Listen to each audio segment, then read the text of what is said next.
بەناوی خۆی گەورە هاوڕێیان و خۆشەویستانی بەڕێز بەخێر بن بە یەکێتر لە وانەکانی فێربوونی زمانی عەرەبی. کورتە چیرۆکی ئەمڕۆمان الأسد والخادم المسكين واتە شێر و خزمەتکاری هەژار. بەلەوە دەست پێ بکەین بەم کورتە چیرۆکە لەبیرتان نەچێت کاناڵەکەی خۆتان سابسکرایب بکەن و زەنگۆڵەکە لێدەن و هەروەها شێریکن بۆ هاوڕێکانتان. کاناڵی فێربوونی زمان بۆ ئێوەیە بۆ ئەوەی کە بە ئاسانی بە زمانی عەرەبی بتوانن قسە بکەن و فێر بن. يحكى أن أحد الخدم كان يتعرض لمعاملة سيئة من سيده، فهرب في أحد الأيام إلى الغابة، وهناك التقى بأسد يتألم من شوكة كبيرة مغروسة في قدمه. استجمع الخادم شجاعته واقترب من الأسد وانتزع الشوكة من قدمه. دەڵێن یەکێک لە خزمەتکارەکان لەلایەن ئاغاکەیە و مامەڵەیەکی خراپی لەگەڵیا دەکرد. بۆیە ڕۆژێک بۆ دارستان هەڵات. لەوێ شێرێک کەوتبوو بەهۆی دڕکێکی گەورە کە لە پێدا بوو و ئازاری هەبوو. خزمەتکارەکە نەترسیەکەی خۆی کۆ کردە و نزیکی شێرەکە بوو. وانتزع الشوكة من قدمه و دڕکەکەی لە پێ شێرەکە دەرهێنا. يحكى أن أحد الخدم دەڵێن يحكى أن أحد الخدم یەکێک لە خزمەتکارەکان كان تعرض واتە تجاوز لمعاملة سيئة بەهۆی مامەڵەیەکی خراپە و سيئة خراپ من سيده لایەن ئاغاکەیە. فهرب بۆیە هەڵهات في أحد الأيام لروجكا إلى الغابة برولاي دارستانك، وهناك ولبي التقى كيشت بأسد بشيرك يتألم كإشيرك إشيبو من شوكة كبيرة مغروسة في قدمه. شيرك وطبعا إشيبو بوشي چونكا شوكة تركيك كبيرة گەورە مەغروسە یان چێندراو وەلە لێرە معنای ئەوەیە کە تڕکەکە لە پێدا گیری کردبوو. ئیستەجمع الخادم کۆی کردە و جەمعی کردە و خادم واتە خزمەتکارەکە شەجاعەتەکەی واقترب نزیکی من الأسد شێرەکە بوو وانتزع دەرهێنا الشوكة من قدمه شوكة تركك من قدمه لا بيكيدا. فمضى الأسد في طريقه دون أن يؤذي الخادم الطيب. بعد ذلك بعدة أيام خرج السيد الخادم في رحلة الصيد إلى الغابة وقبض على الكثير من الحيوانات، وفي طريق العودة لمح السيد خادمه فقبض عليه أيضا وقرر أن يعاقبه عقابا قاسيا. ويا شێرەکە بەبێ ئەوەی کە زیان بگەێنێت بەو خزمەتکارە باشە ڕۆیشت. بعد ذلك دوای ئەوە بعدة أيام دوای چەند ڕۆژە و خرج السيد الخادم ئاغای خزمەتکارەکە في رحلة الصيد لە ڕێگای صيد یعنی ڕاوکردن إلى الغابة بەرەو دارستان وقبض على الكثير من الحيوانات و زۆربەی لە ئاژەڵەکانشی گرتبوو.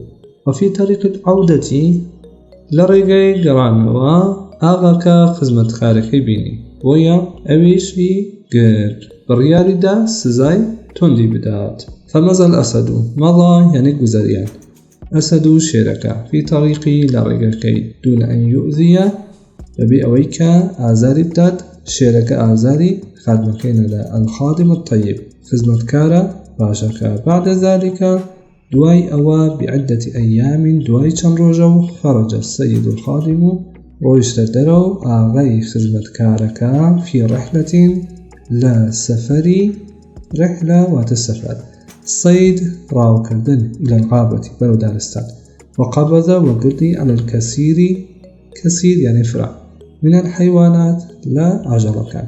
وفي طريق العودة ولا ريقي گەڕاندنەوە ڕێگەی گەڕاندنەوە طريق واتە ڕێگا عودە گەڕاندنەوە. لەمەح السەید و چاوی کەوت ئاغاکە بەکێ بە خادمەه بە خزمەتکارەکەی. لە محل بەسەر عرب دەڵێ لە محل بەسەر یعنی چاو پێکەوتن. لە محل سەید و خادمەهو یعنی چی؟ یعنی کە چاوی کەوت بە خزمەتکارەکەی. فقبضا گرتی. عليه أيضا أبيشي هروها قرد عليه أيضا يعني هروها.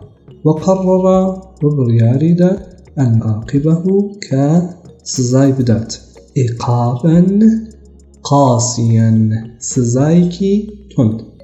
فطلب من خدمه أن يرموه في قفص الأسد.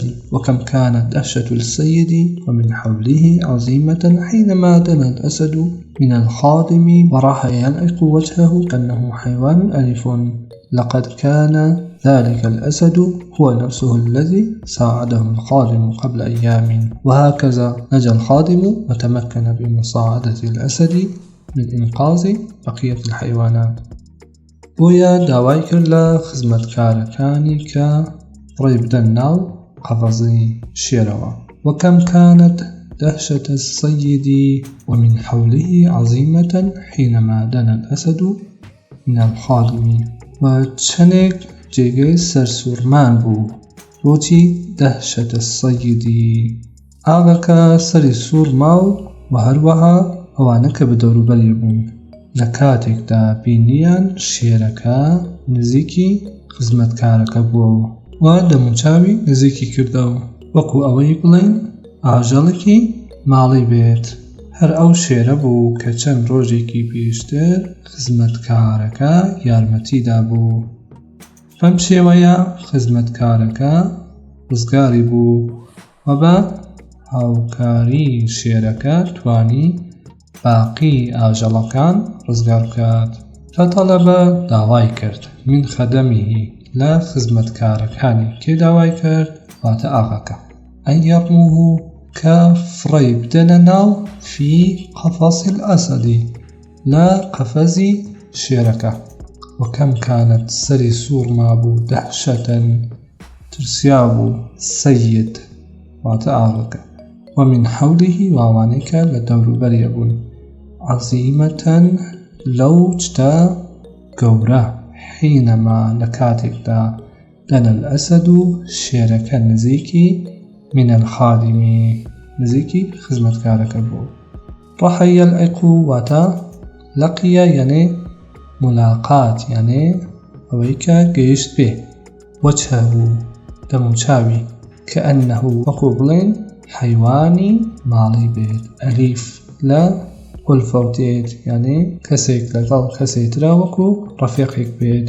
لقد كان ذلك الأسد هەر ئەو شێرە بوو هەر ئەو شێرە ذلك الأسد هو نفسه هەر خۆی بوو الذي کە ساعده کە ئەم خزمەتکارە ساعده یعنی چی؟ یعنی کۆمەکی شێرەکەی کردبوو. ئەو هو زەمیرێکە دەچێتەوە بۆ لای شێرەکە.